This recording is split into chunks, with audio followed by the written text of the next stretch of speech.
vamos a hablar de un tema súper importante que tiene una relación muy estrecha con lo que está pasando en este mundo. Hoy en día vemos cómo se menosprecia, se desvaloriza la persona de Jesucristo, ya no solo por la gente que está afuera de la iglesia, sino que ahora también las personas que están adentro de la iglesia quieren menospreciar, desvalorizar el nombre de nuestro Señor. ¿Y cómo lo hacen? Pues quieren poner otras cosas, pueden inclusive quererse poner ellos al mismo nivel de Jesús. ¿Qué quiero decir con esto? Que sí, la gente reconoce que Jesús es un gran hombre en la historia, pero no lo reconocen como el Hijo de Dios, que no lo reconocen como la preeminencia en todas las cosas. El ecumenismo, es decir, la gente que cree que todas las religiones llevan al cielo, que llevan al Padre, ellos hablan de que todos somos hijos de Dios, que Dios es tanto amor y que Dios nos va a perdonar y Él es tan bueno que todos vamos a llegar sin importar cómo vivamos nuestras vidas. Entonces vemos, sí, Dios es amor, pero no dicen el resto de las verdades, que Dios está, dice el Salmo, Dios tiene contienda con el pecador todos los días. ¿Por qué? Porque está el pecado. Pero si aceptamos a Jesucristo en nuestro corazón, lo reconocemos a Él, caminamos reconciliándonos, viviendo en santidad, Él nos recibe. Él ha puesto todas las herramientas en Jesucristo para que podamos llegar a Él. Pero lo que vemos es que esto que se está moviendo el día de hoy es que tanto musulmanes, católicos, cristianos, budistas, se están uniendo y todos hablan de un Dios maravilloso que los acepta y entonces dicen, yo acepto a Buda, yo acepto a Jesús y qué bueno que nos podemos abrazar y convivir juntos porque no importa qué Dios tengamos. Eso es lo que se está viviendo el día de hoy y entonces ponen a Jesús al mismo nivel que otras personas. Una vez le hacían una entrevista a un personaje muy importante, histórico, y él decía, sí, yo creo que Jesús es un hijo de Dios, como yo soy un hijo de Dios. Entonces, lo que están haciendo es bajando a Jesús a un mismo nivel y uno queriendo tomar un mismo lugar. Y yo quisiera que abriéramos la Biblia en Hebreos. Vámonos a Hebreos, por favor. Capítulo 1, del 1 al 3. ¿Lo tienes ya? Sí. Ok, vamos a leerlo.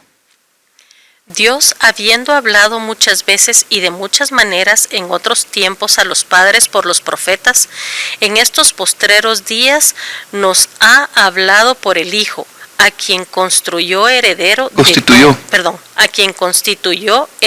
de todo, y por quien asimismo hizo el universo, el cual, siendo el resplandor de su gloria y la imagen misma de su sustancia, y quien sustenta todas las cosas con la palabra de su poder, habiendo efectuado la purificación de nuestros pecados por medio de sí mismo, se sentó a la diestra de la majestad en las alturas. Amén. Aquí el libro de Hebreos nos viene y nos aclara la preeminencia, el estatus que tiene Jesucristo dentro de toda la creación. El Padre vino y preparó el camino. Y lo preparó con profetas, con mensajeros, con la palabra. Fue instruyendo y de muchas formas y de muchas maneras, en muchos tiempos, el Padre siempre estuvo hablando. Jesucristo siempre estuvo hablando. Y cuando vino, nos habló Jesucristo. Él mismo nos habló y nos presentó el Evangelio. Jesucristo dijo, arrepentíos, porque el reino de los cielos se ha acercado. En pocas palabras, lo que él estaba diciendo es, arrepentidos, porque el Rey se acercó a ustedes. Ustedes no podían acercarse, yo me acerqué a ustedes. Amén. Entonces, cuando comenzamos a ver lo que está sucediendo y vemos cómo se están levantando estas doctrinas, uno diría, ¡ala! ¿Están sucediendo ahorita? No, no es cosa nueva. Vienen desde hace mucho tiempo. Inclusive la carta a los Colosenses fue escrita porque tenían estas mismas herejías. Es más, se conocen como las herejías de Colosas o la herejía de Colosenses.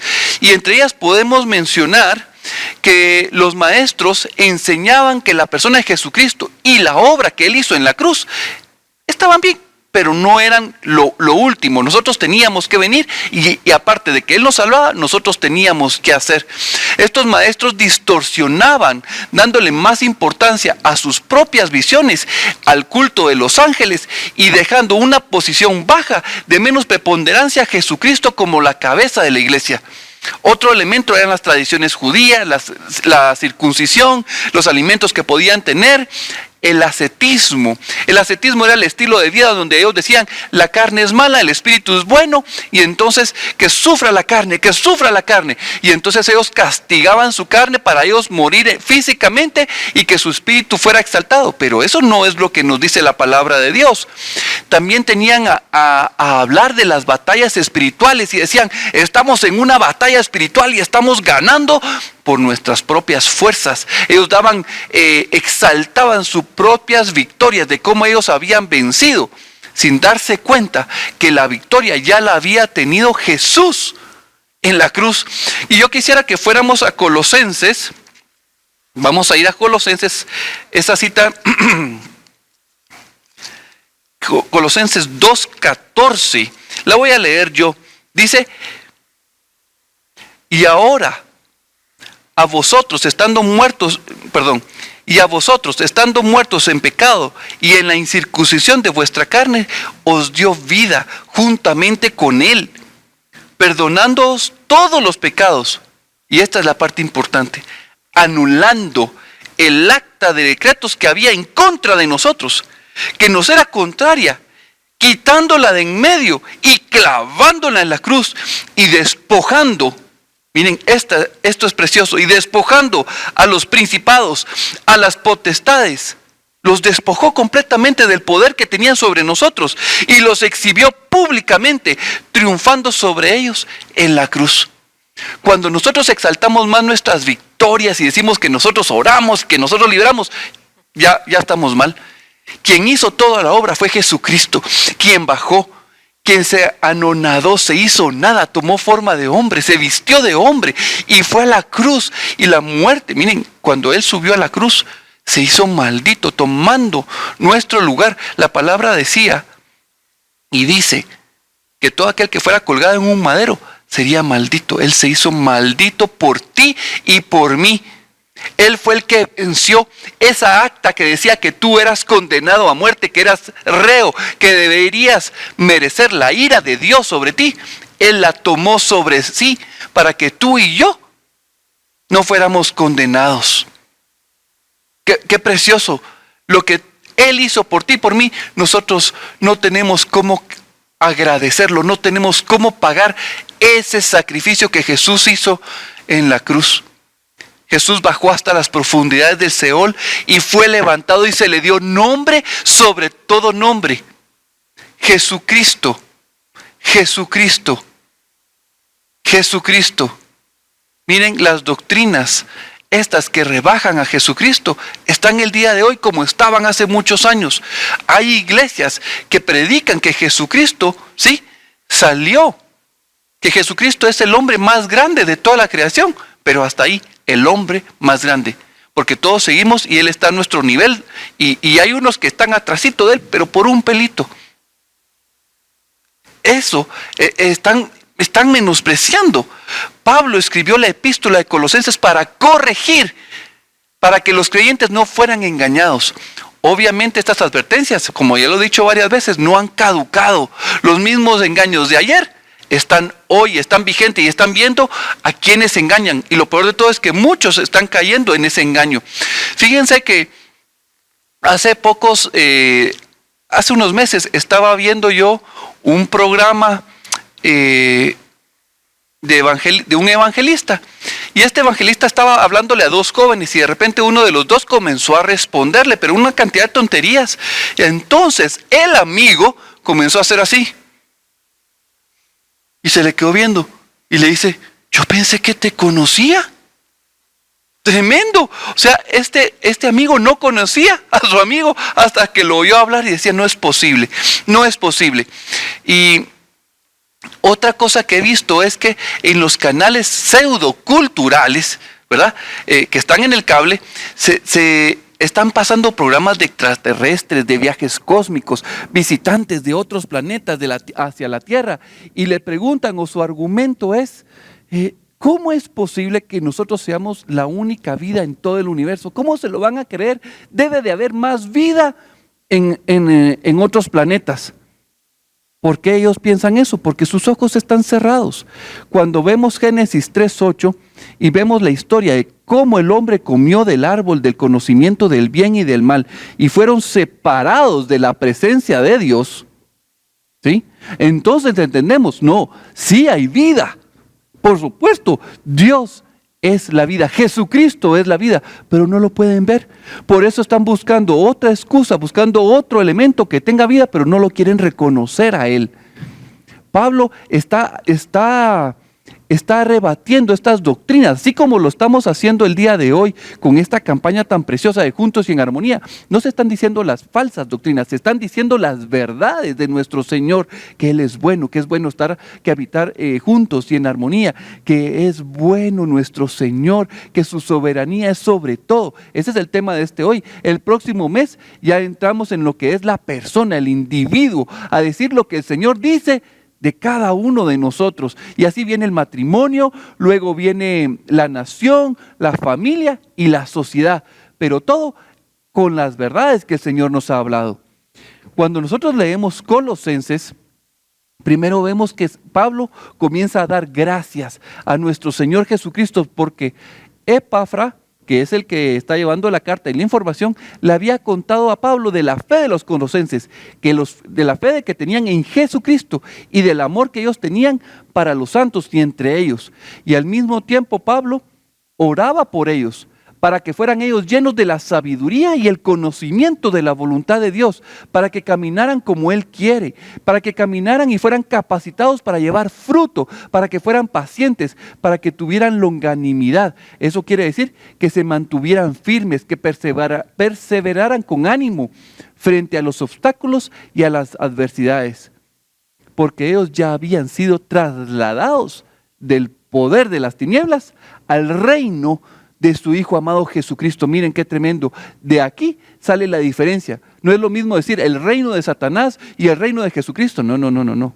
El poder de Satanás versus el reino de Jesucristo. Este poder es temporal, finito. Y estamos esperando el día glorioso de nuestro amado Jesucristo. Y el reino de Jesucristo es eterno. Nunca va a caer. Es eterno.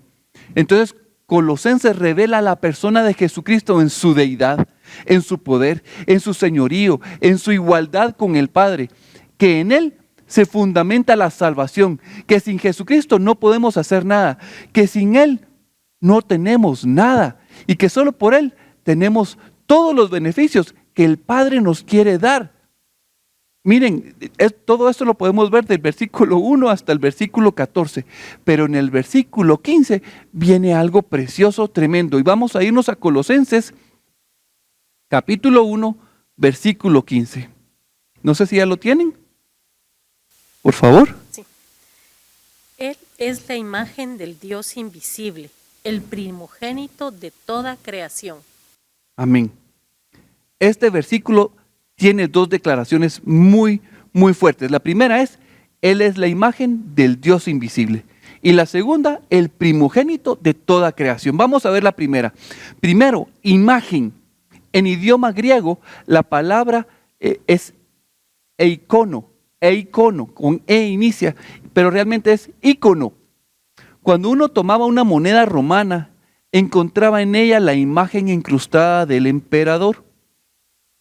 Entonces uno decía, así es el emperador. Ok, ya lo vimos. ¿Sí? Pero Pablo no está diciendo que Jesús es una fotografía o una imagen. Él estaba tratando de expresar, ¿sí?, una idea. Él quería transmitir la idea de que Jesucristo era la viva proyección de Dios para nosotros. Jesús no es una foto, no es un retrato, no es una impronta en una moneda de Dios. Él representa al Padre y por eso Jesús decía, Jesús es en el Padre y el Padre es en mí. Si vamos a Juan 14:7, Vámonos al Evangelio de Juan, capítulo 14.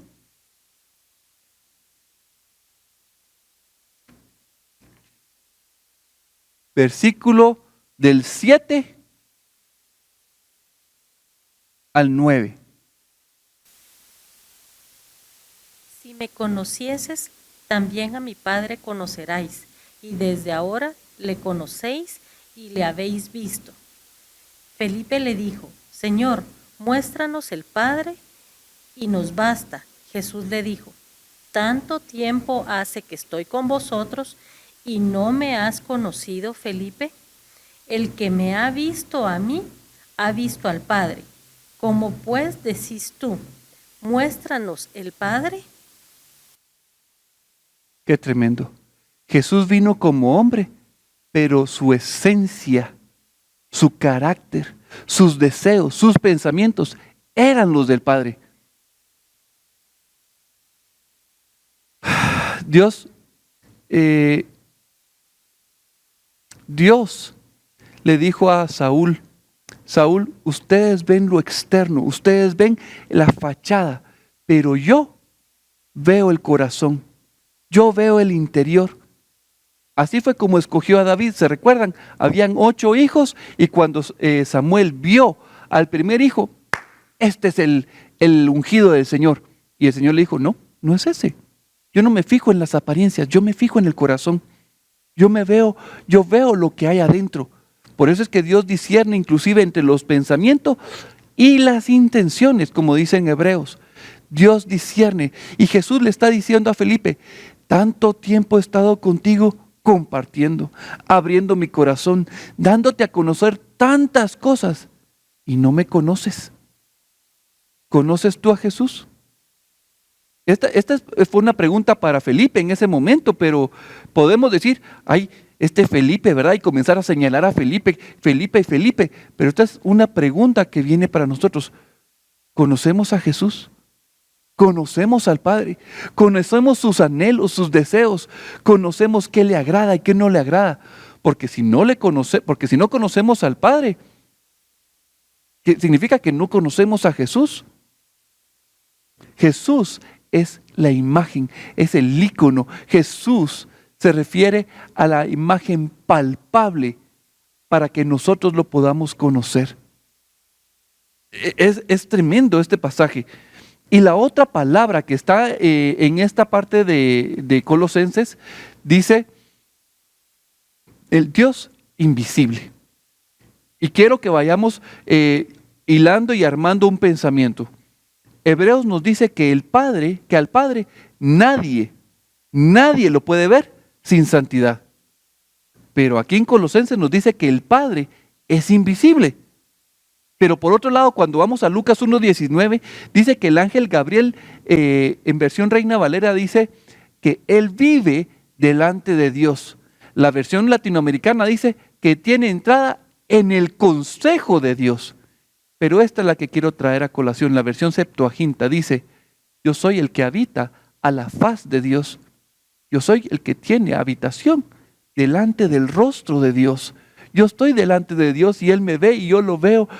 Miren, esa expresión del ángel Gabriel es preciosa, pero para Él es visible. La oración, fíjense, la oración sacerdotal que Moisés, mejor dicho, que Dios le dio a Moisés para que Aarón y sus hijos, los sacerdotes, dieran al pueblo, que está en Números. Vamos a Números, por favor. Vamos a Números.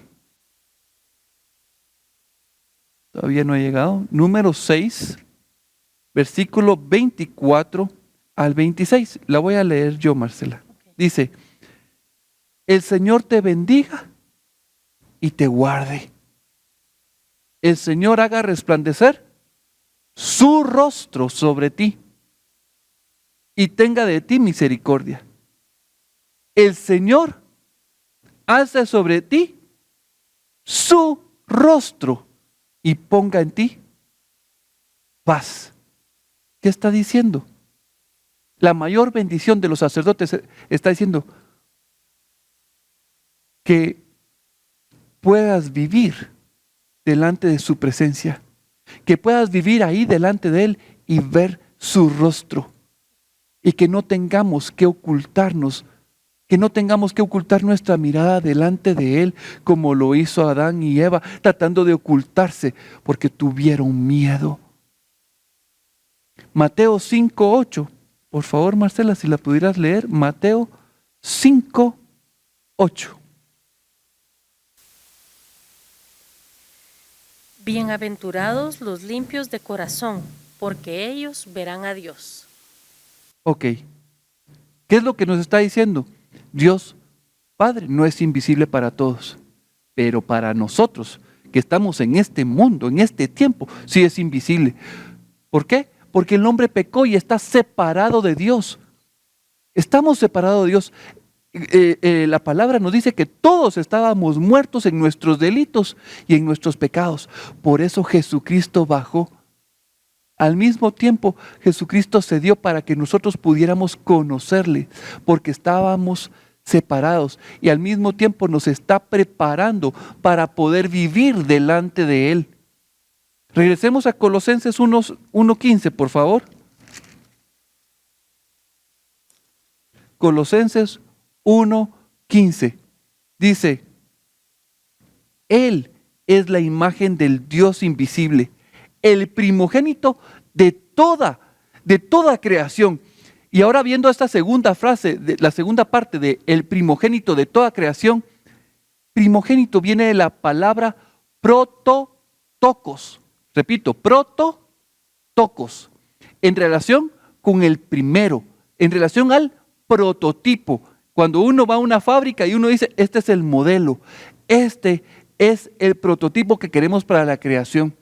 Cuando en Génesis 1:26 hablan y dicen, hagamos a nuestra imagen, hagamos, es el prototipo de ellos, Jesucristo.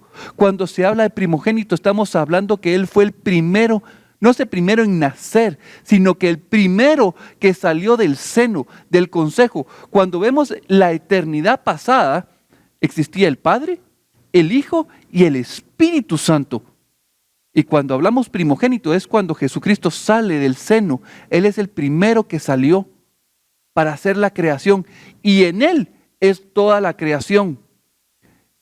Los días lunes estamos estudiando esto y yo los exhorto y los invito a que puedan venir a estas coinonías que son preciosas, con un mensaje precioso. Ahí estamos hablando de esa eternidad, de ese consejo, de ese seno y de cómo Dios en esa eternidad hay tantos misterios y nos los va abriendo y nos los da a conocer por medio de Jesucristo. Entonces, viendo esto, yo quiero que ustedes vayan y lean Génesis 1:1. Vámonos a Génesis 1:1 porque ahí vamos a ver a Jesucristo. En Génesis 1:1. ¿Ya lo tienen? Como no me pueden responder, yo asumo que sí. ¿Ok? Génesis 1:1. Por favor, Marcela. En el principio creó Dios los cielos y la tierra. Amén. Ahí está Jesucristo. ¿Lo pudieron ver? No, no todos lo pudieron ver. Entonces, ¿cómo vamos a descubrir? Leyendo.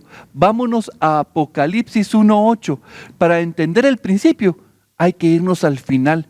Recuérdense que Isaías 28:10 nos dice que un poquito aquí, un poquito allá, renglón tras renglón, línea tras línea, en lengua de tartamudos nos va a hablar. Entonces, cuando vamos a Apocalipsis, capítulo 1, verso 8, dice, por favor, Marcela. Yo soy el alfa y la omega, principio y fin, dice el Señor, el que es y que era y que ha de venir, el Todopoderoso. Dice, yo soy el principio. Vamos al principio, vamos a Génesis 1:1 otra vez de regreso, por favor. La palabra principio en hebreo es Bereshit. Bereshit, principio. Y en lugar de decir principio, como lo dice, porque nosotros, nuestra mente nos dice principio, ¿y qué es lo que armamos? Pensamos en tiempo, nos ubicamos en tiempo, pero en Jesucristo, Él es la eternidad, pero al mismo tiempo Él dice, yo soy el principio. Y vamos a leer, y vamos a cambiar principio por Jesucristo. En Jesucristo creó Dios los cielos y la tierra. En Jesucristo. Ahora entendemos que Jesucristo salió del Padre y Jesucristo miren, no está diciendo que Jesucristo creó las cosas afuera de Él, no. Jesucristo creó todas las cosas en Él. Él es el primogénito que salió para toda la creación.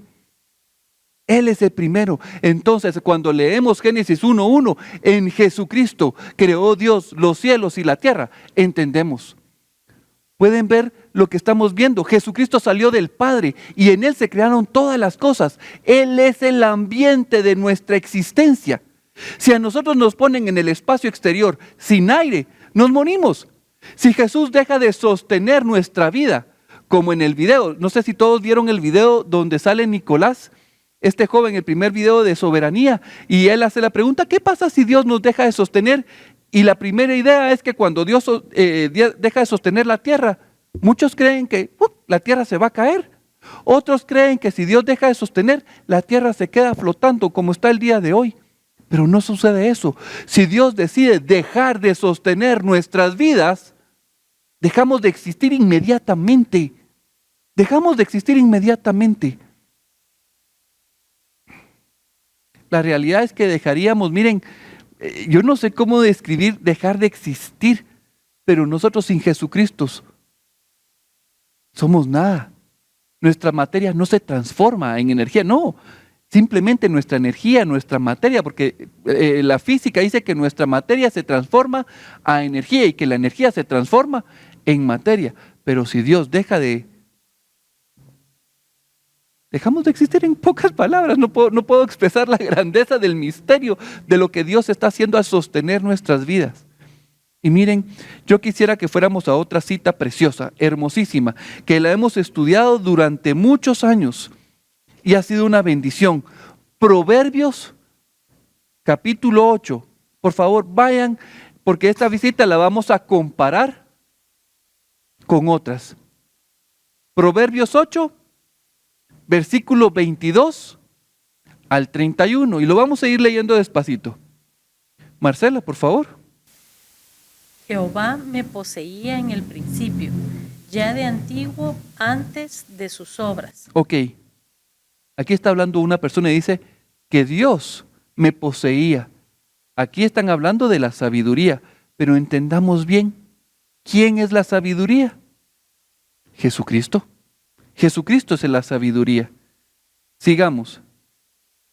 Eternamente tuve el principado desde el principio, antes de la tierra, antes de los abismos fui engendrada, antes que fuesen las fuentes de las muchas aguas, antes que los montes fuesen formados, antes de los collados ya había sido yo engendrada. No había aún hecho la tierra ni los campos, ni el principio del polvo del mundo. Cuando formaba los cielos, ahí estaba yo. Alto. Entre el 27 y el 26 hay una separación. Antes del 27 nos está hablando, yo ya estaba ahí, yo era, y dice, yo fui engendrada. Cuando habla de engendrada, no está hablando de creada.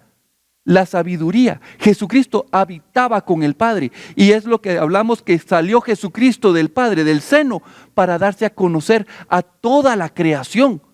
Jesucristo salió para dar a conocer el nombre del Padre, para dar a conocer su nombre, para darse a conocer. Y ellos establecieron la creación y le dieron libertad a la creación para que decidieran o con Cristo o contra Cristo. Cada hombre decide si quiere o no quiere con Él. Dios da esa oportunidad, da el libre albedrío.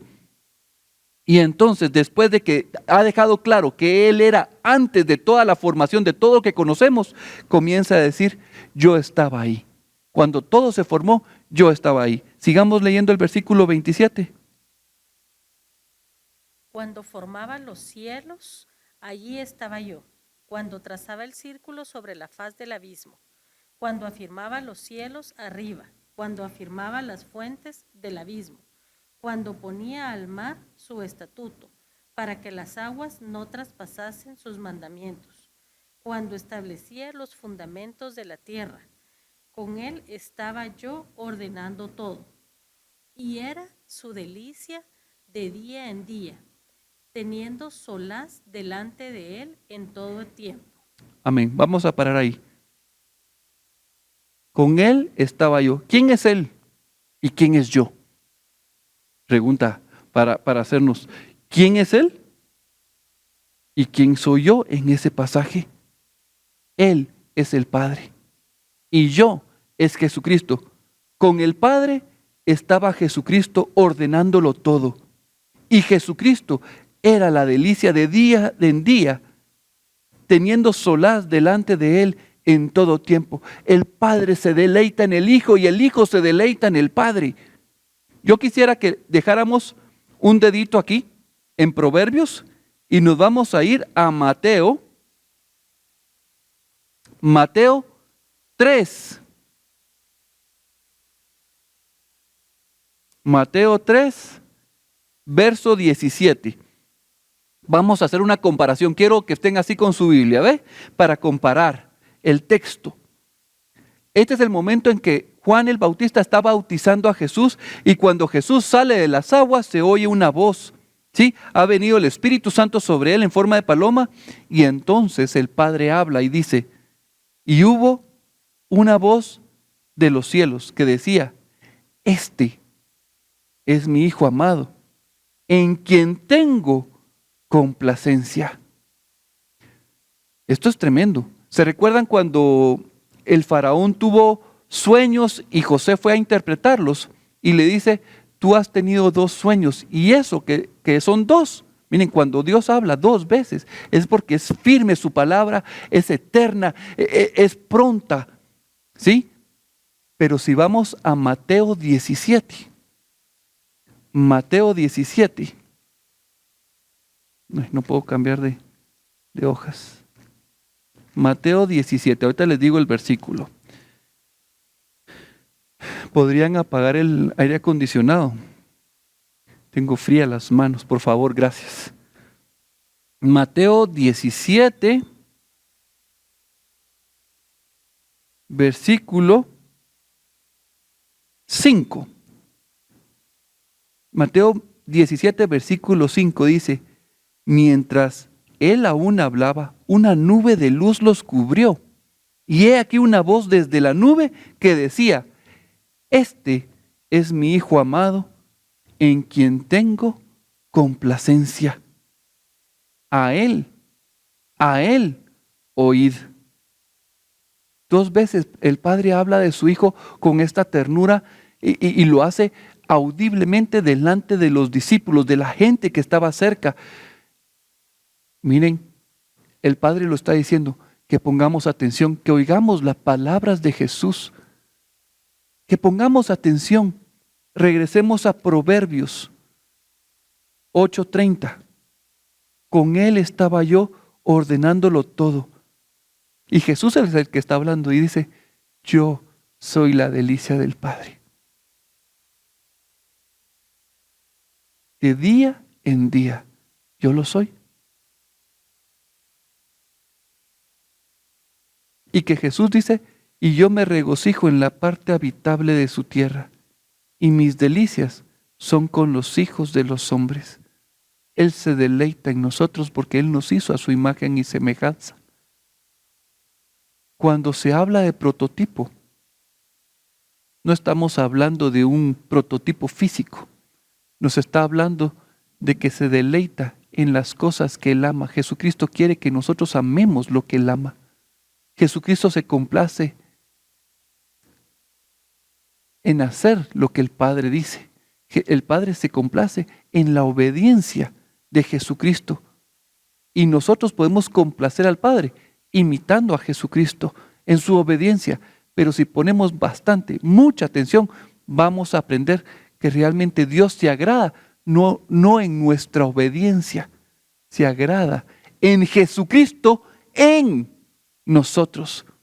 Cuando Dios ve nuestros corazones y Jesucristo está en él, Jesucristo se deleita porque aceptamos al hermoso, al precioso, al Rey, al Señor, al nombre del Hijo. Jesucristo ve. Padre ve a Jesucristo en nosotros. No somos nosotros, es Él en nosotros. El primogénito Jesucristo. Pero primogénito también habla de aquella persona que recibe la preeminencia, que recibe la herencia, que es el mayor. Y esta es una cita preciosa, Colosenses 1:15. Miren, tenemos que regresar a Colosenses porque Colosenses es una carta pequeña, preciosa, pero con una revelación de la persona de Jesucristo tremenda. Y entonces cuando la leemos tenemos que estudiarla, porque ahí dice, voy a leerla y voy a ir despacito. Porque en Él fueron creadas todas las cosas. ¿Se dan cuenta? No dice que fuera de Él, sino en Él. El principio que leímos en Apocalipsis 1:8, relacionado con Génesis 1:1. En Él fueron creadas todas las cosas. ¿Y qué demás dice? Las que hay en los cielos y las que hay en la tierra. Todos los seres espirituales fueron creados en Él. Los visibles e invisibles. Lo que nosotros no podemos ver ahora, en algún momento lo podremos ver. Se nos va a dar la gracia. Sean tronos, sean dominios, sean principados, sean potestades. Todo fue creado por medio de Él y para Él. Miren, todos fuimos creados por Él y para Él. No, miren, Él nos creó porque Él quería compartir su nombre, quería compartir su naturaleza con toda su creación. Dios no creó a unos, a ti no te voy a querer y a ti sí. Y cuando termine la creación, ahí estás. Yo te creé para destrucción. Eso no existe. Eso no existe. Dios nos creó a todos y nos dio libertad de tomar la decisión con Cristo o contra Él. Si esta parte de con Cristo y contra Él no fuera cierto, entonces somos marionetas. Somos marionetas. Somos incapaces, miren, es un misterio. Somos incapaces de tomar la decisión por el nombre de Cristo. Pero Cristo en nosotros, esperanza en gloria. Él es nuestro socorro. Él es nuestra ayuda. Él es. Y cuando Él, miren, no necesitamos ser el 100%, necesitamos solo el punto 0.00000000001 o punto 99, pues. Pónganle la cantidad de ceros, pero ese es la cláusula que Dios necesita de decisión en nuestras vidas para Él hacer la obra, para Él salvarnos. Muchas veces se ha explicado y se ha enseñado que de parte de Dios Él nos suelta la cuerda. Él no la suelta, pero nosotros desde aquí podemos soltar nuestra cuerda. Es nuestra decisión. Por eso existe también el término de apostasía, de renuncia, de divorcio. Eso es lo que significa apostasía, divorcio. ¿Ok? Todo fue creado por Él y para Él. Todos nosotros le pertenecemos porque Él nos hizo para Él. ¿Sí? Y Él, en el versículo 17 dice, y Él es antes de todas las cosas, y todas las cosas en Él subsisten. Fuera de Él no podemos existir. Versículo 18, y Él es la cabeza del cuerpo que es la iglesia. ¿Se dan cuenta? Si alguien quiere hacer de menos a Jesucristo, no puede. No puede el cuerpo decir yo soy igual que la cabeza. La mano no puede decir eso. La cabeza es Jesucristo. Todos nosotros formamos el cuerpo. El problema es que el cuerpo muchas veces es necio y no quiere responder. Me recuerdo de una visión que un hermano tuvo, que Dios le regaló a él y él me la compartió. Y él es de Inglaterra. Y él decía, mira, un día yo me desperté y trataba de mover mi mano y no podía. Y le decía a mis pies, muévanse. Y no reaccionaba nada. No podía hacer ningún movimiento. Y entonces comencé a orar, Señor, no puedo moverme, mi cuerpo no me obedece. Y entonces el Señor le respondió, así es mi cuerpo. Es obediente, no me hace caso. A veces sí, a veces no. Cuando me contó eso, Señor, de verdad yo me sentí confrontado y decía, Señor, qué desobediente soy. No quiero ser desobediente a ti.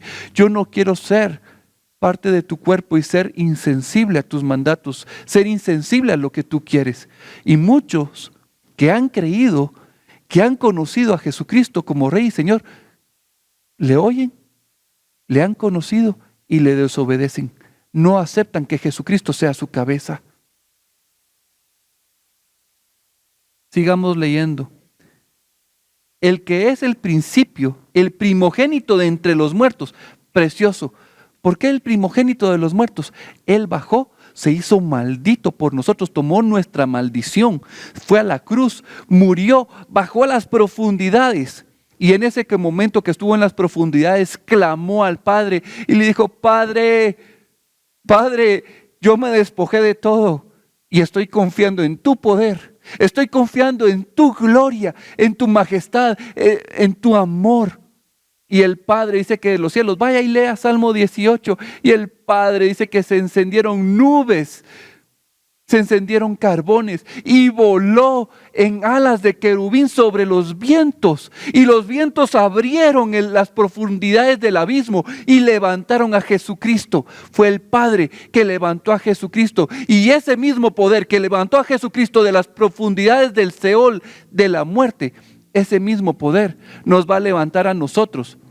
No porque nosotros digamos y gritemos Padre, no, sino porque hemos creído en Jesucristo, porque su impronta, su nombre ha sido clavado en nuestro corazón, porque seguimos creyendo en ese día glorioso, magnífico, que para muchos será terrible. Yo lo veo glorioso, yo lo veo, miren, majestuoso, bello. Qué tremendo. Sigamos leyendo. ¿Y por qué dice el 19? Por cuanto agradó al Padre que en Él habitase toda la plenitud de Dios. Vamos solo a Colosenses 2:9, porque en Jesucristo habita corporalmente toda la plenitud de la deidad.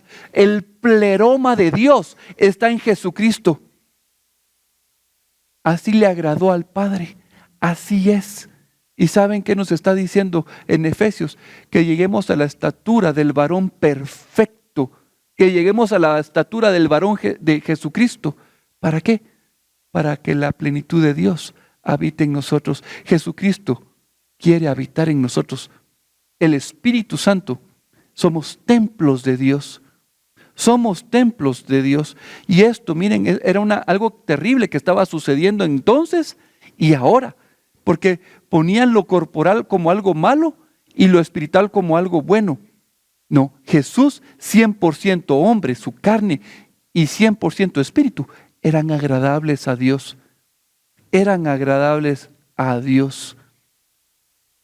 Y yo quiero ir cerrando con Apocalipsis 1:5. Si me acompañan, por favor. Apocalipsis 1:5. Jesucristo está hablando.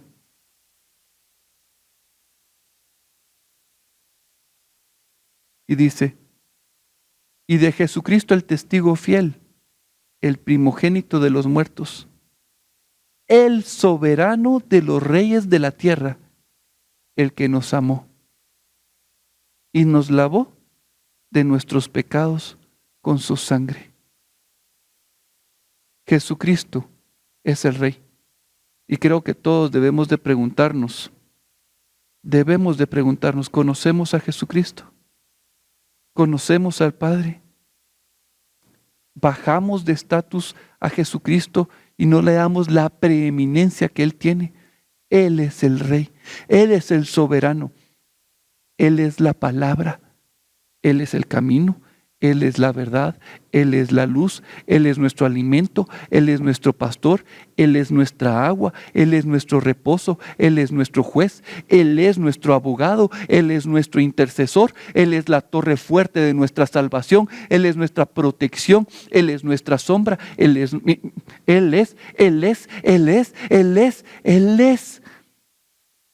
Ayer lo mencionaba con unos hermanos, Jesucristo lo es todo, pero dice el Salmo 37, deleítate en el Señor tu Dios y Él concederá los deseos de tu corazón. Yo siempre me pregunto, Señor, si estoy en ti y tú le eres todo y tú eres quien satisface mi vida, ¿qué puedo pedir fuera de ti? ¿Más de ti? Quiero más de ti, Señor. Quiero más de ti. Eres tú mi anhelo, eres tú mi deseo. El Dios que sabía que éramos sus enemigos nos amó. Dios lo dice, ustedes eran mis enemigos y yo los reconcilio conmigo mismo. Por medio de Jesucristo, quien tiene el nombre más alto, más excelso y maravilloso. Ese nombre que es delicioso pronunciar. Jesús. Jesús. Nombre sobre todo nombre, Jesús. Cierra tus ojos ahí y comienza a decir ese nombre precioso. Jesús.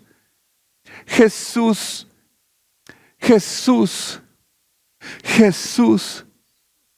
Jesús. Tú sostienes mi vida. Jesús. De ti salimos y a ti vamos. Jesús, tú eres nuestro camino, tú eres nuestra luz, tú eres nuestro alimento. Jesús, tú eres nuestro abrigo, tú eres nuestra sombra, tú eres nuestra protección. Jesús, tú eres nuestro refugio en medio de la tormenta. Jesús, tú eres nuestro reposo. Jesús, tú eres lo único que necesitamos. Tú eres todo para nosotros. Tú eres nuestro camino. Tú eres Jesús. En ti encontramos al Padre. Tú eres, Señor, nuestra bendición. Tú eres nuestro descanso. Tú eres Jesús. Tú eres Jesús. Tú eres, Señor, tú eres nuestro anhelo, tú eres nuestro deseo. Señor, por favor, que tú seas nuestra única opción. Que tú seas, Señor, nuestra única elección. Tu amor, tu presencia, tu nombre. Danos la gracia, Señor, para conocerte más a ti. Danos la gracia, Jesús, de conocerte más y más. Revélanos al Padre. En ti, Jesús. Queremos conocerte a ti, Jesús.